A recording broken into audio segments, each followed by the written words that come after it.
بسم اللہ الرحمن الرحیم۔ اپنے مریضوں کو مجلس حسین میں لایا کرو، اپنے بیماروں کو لایا کرو۔ ہمارے استاد تھے، وہ ڈیلی جمعے کے دن دعائے ندبہ ہوتی تھی، اس کے بعد درس اخلاق ہوتا تھا۔ تو پوچھا بھائی فلاں صاحب کیوں نہیں آئے؟ کہ اس کو کرونا ہو گیا ہے۔ تو انہوں نے کہا میں گارنٹی دیتا ہوں یہ ذکر اہل بیت ہے، یہاں پر لاؤ۔ یہ اور باتیں، لوگ اس سے ڈرتے ہیں، کسی کونے میں جا کے بٹھا دو کہ لوگ بھی ڈر رہے ہیں، تو اس ذکر کی فضیلت سے خدا اسے کیا دے گا؟ شفا عطا کرے گا۔ اور اس کی دلیل ہے، دلیل یہ ہے کہ جہاں پر بھی ذکر خدا ہوتا ہے وہاں نزول رحمت ہوتا ہے، اور بیماری بلا ہے، وہاں نزول بلا نہیں ہوتا۔ دعائے کمیل کے دو فائدے ہیں۔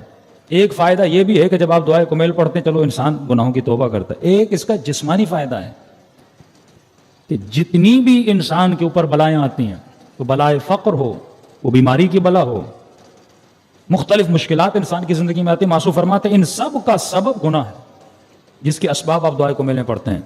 اللہم اغفر لی الذنوب التی تنزل البلاء، اللہم اغفر لی الذنوب التی، جس کی وجہ سے نقم، بدبختیاں، عزتیں پامال ہوتی ہیں، تو خدا یہ گناہ بخش دے۔ تو جب وہ گناہ بخش دیے جائیں گے تو بلا آٹومیٹیکلی آپ کے سر سے اٹھ جائے گی، نعمت خدا نازل ہو جائے گی۔ اور ذکر حسین سے بڑی نعمت نہیں کہ غالباً آیت اللہ دستغیب فرماتے ہیں کہ ایک مجلس امام حسین سننے کا ثواب 10 مرتبہ قرآن پڑھنے کے برابر ہے۔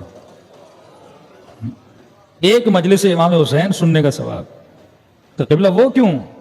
معذرتی شہید ثانی کا کلام ہے کہ ایک گھنٹہ مجلس امام حسین کا ثواب 10 مرتبہ قرآن پڑھنے کے ثواب کے برابر ہے۔ کیوں؟ کہ جب آپ قرآن پڑھتے ہیں تو عربی ہوتی ہے، سمجھ میں نہیں آتا، صرف عربی الفاظ دہرا رہے ہوتے ہیں، لیکن جب آپ امام حسین کی مجلس میں آتے ہیں یہاں قرآن بھی ہوتا ہے، قرآن کی تفسیر بھی ہوتی ہے، کلام محمد بھی ہوتا ہے، کلام آل محمد بھی ہوتا ہے، سیدہ کی خوشنودی بھی ہوتی ہے، اخلاق بھی ہوتا ہے، اور علم اہل بیت بھی ہوتا ہے۔ صلوات پڑھیں محمد و آل محمد پر۔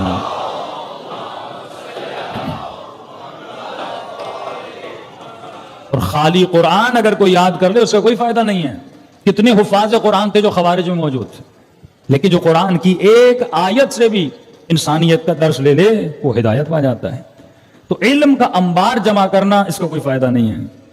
قرآن کہتا ہے اس کی مثال اس طرح ہے جس طرح گدھے کی مثال ہے، اپنی پیٹھ پر ہزاروں کتابیں اٹھا کر جاتا ہے لیکن اس علم سے اس کے وجود میں کوئی فائدہ نہیں آتا۔ بالکل اسی طرح میں اپنے گھر پہ علم لگا لوں لیکن حضرت عباس کے علم سے کوئی فائدہ نہ لوں، یعنی جس کے گھروں کی چھتوں پر حضرت عباس کا علم ہے اور اس چھت کے نیچے جو علم نشانی ادب ہے، جو علم نشانی وفا ہے، لیکن اسی گھر کی چھت کے نیچے بیٹا باپ کے ساتھ بے ادبی کر رہا ہوں، بیوی شوہر کے ساتھ بے ادبی کر رہی ہو، یہ اپنی ماں کے ساتھ بے ادبی کر رہا، اور اوپر گھر پہ حضرت عباس کا علم لگایا ہوا ہے۔ اس کا مطلب اس نے علم سے کچھ فیض نہیں لیا، جس طرح مدینے والوں نے نبی کی قبر کو بند کر دیا اور اس سے کوئی فیض نہیں لے رہے۔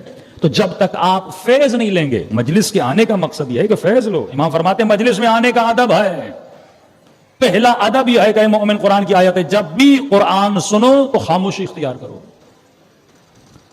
قرآن جب چلے تو خاموشی ہونی چاہیے۔ اسی طرح جب مجلس شروع ہو جائے تو مجلس میں بھی ذکر محمد اور آل محمد ہے، تو ادب مجلس یہ ہے کہ 4 مومن باہر بیٹھ کے آپس میں باتیں نہ کریں، موبائل سوئچ آف ہونا چاہیے، سائلنٹ پہ رکھنا چاہیے۔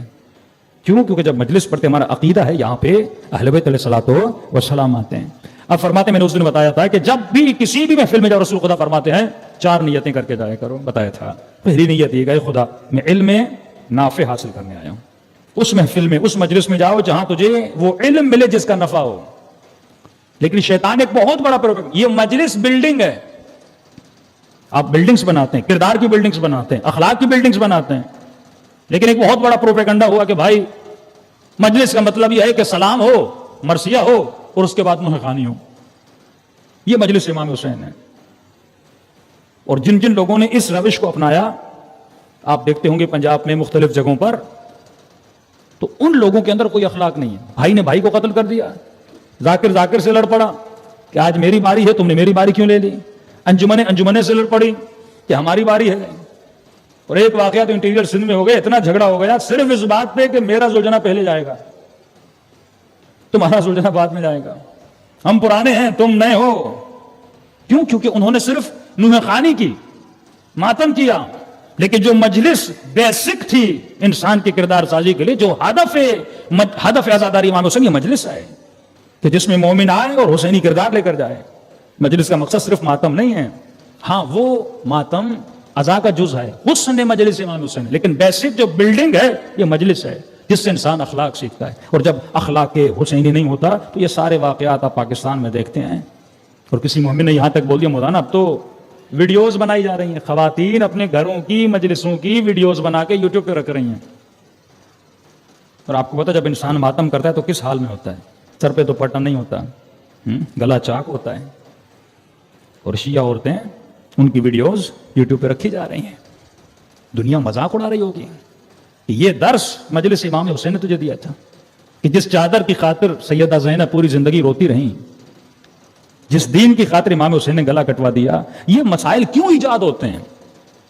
کیونکہ ہم اصل جو مغز ہے عزاداری امام حسین کا وہ مجلس ہے. اور مجلس کا جو اصل لب لباب ہے وہ یہ ہے کہ انسان کے وجود میں کردار اہل بیت کو اجاگر کیا جائے.